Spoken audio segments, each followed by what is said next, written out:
मैं ओडिशा की जनता का, आप सभी का हृदय से अभिनंदन करता हूं।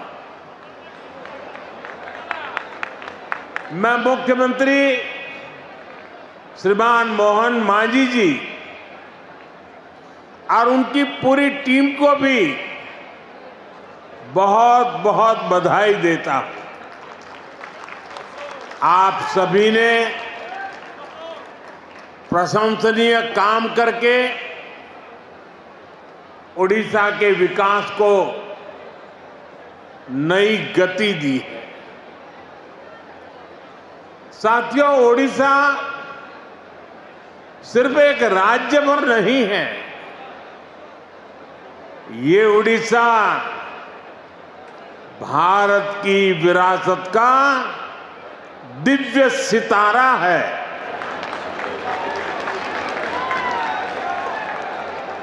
ओडिशा सैकड़ों वर्षों से भारतीय सभ्यता को, हमारी संस्कृति को समृद्ध करता रहा है।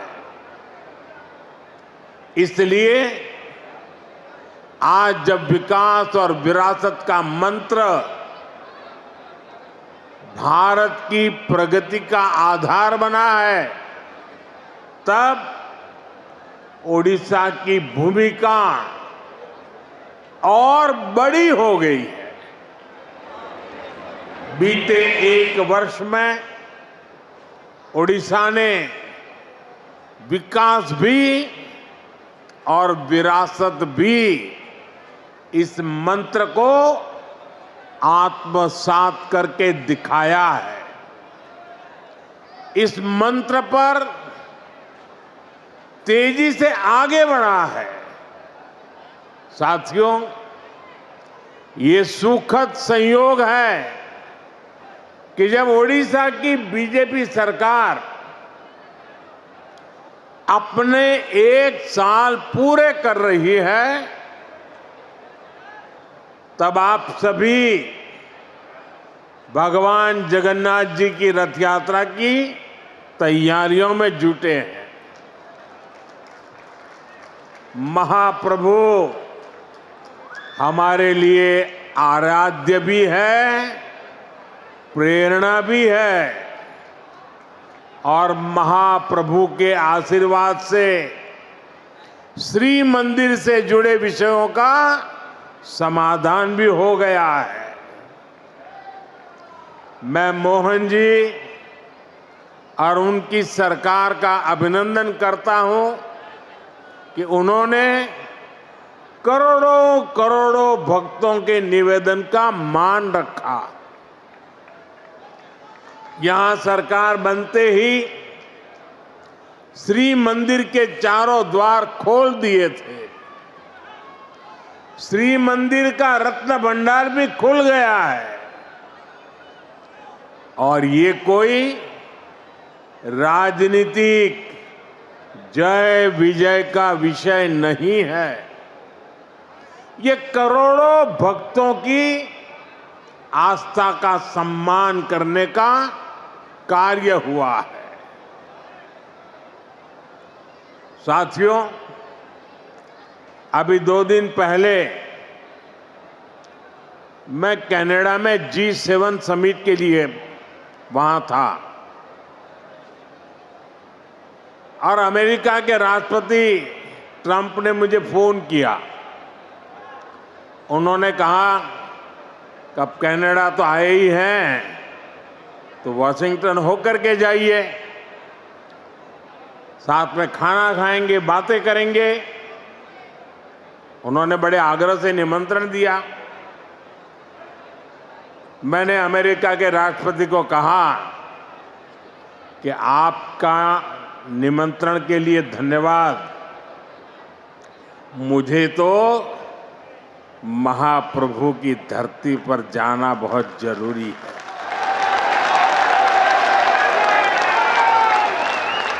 और इसलिए मैंने उनके निमंत्रण को नम्रता पूर्वक मना किया और आपका प्यार, महाप्रभु की भक्ति मुझे इस धरती पर खींच करके ले आई है।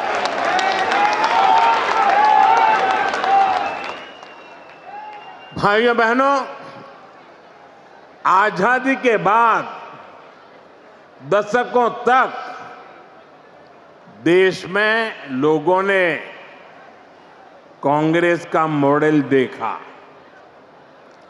कांग्रेस के मॉडल में न सुशासन था और ना ही लोगों का जीवन आसान था।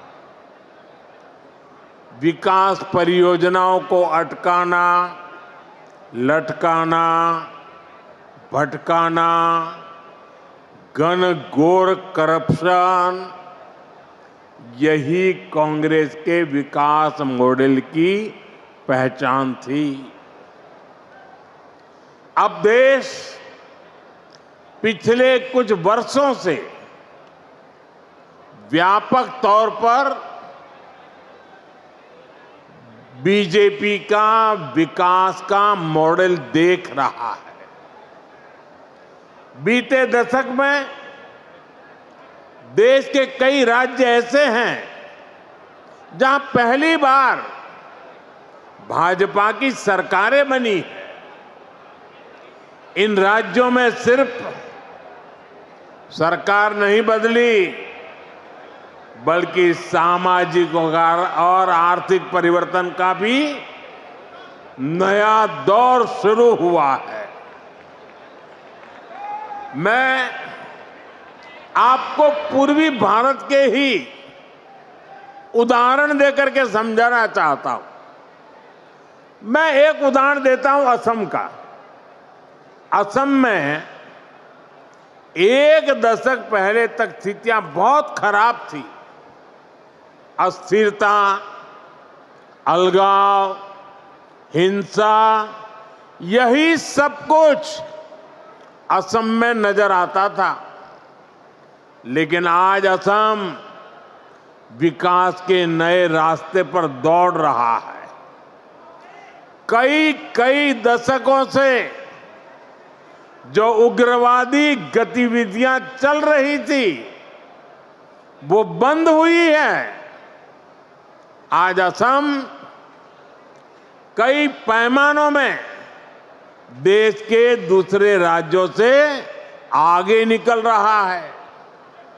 इसी तरह दूसरा एक राज्य का मैं उल्लेख करूंगा, त्रिपुरा। त्रिपुरा में भी कई दशकों से वामपंथी शासन के बाद लोगों ने भाजपा को पहली बार अवसर दिया। त्रिपुरा भी विकास के हर पैमाने पर काफी पीछे चल रहा था। इंफ्रास्ट्रक्चर बेहाल था, सरकारी सिस्टम में लोगों की सुनवाई नहीं होती थी, हिंसा और भ्रष्टाचार से हर कोई परेशान था। और जब से भाजपा को सेवा करने का अवसर मिला, आज त्रिपुरा शांति और प्रगति की मिसाल बन रहा है। साथियों, हमारा ओडिशा भी दशकों से अनेक समस्याओं से जूझ रहा था। गरीब तक, किसान तक उनका पूरा हक नहीं पहुंच पाता था। भ्रष्टाचार और लाल फीताशाही हावी थी। ओडिशा का इंफ्रास्ट्रक्चर बेहाल था। ओडिशा के अनेक क्षेत्र विकास में और पीछे छूटते जा रहे थे। ऐसी अनेक चुनौतियां ओडिशा का दुर्भाग्य बन गई थी। इन चुनौतियों के समाधान के लिए बीते एक साल में भाजपा सरकार ने पूरी मजबूती के साथ काम किया है। साथियों, विकास का जो डबल इंजन यहां चला है, उसका फायदा भी दिख रहा है। आज भी यहां जो हजारों करोड़ रुपए के प्रोजेक्ट का शिलान्यास और लोकार्पण हुआ है, उसमें डबल इंजन की छाप है। उड़ीसा में डबल इंजन ने यहां की जनता का डबल बेनिफिट किया है।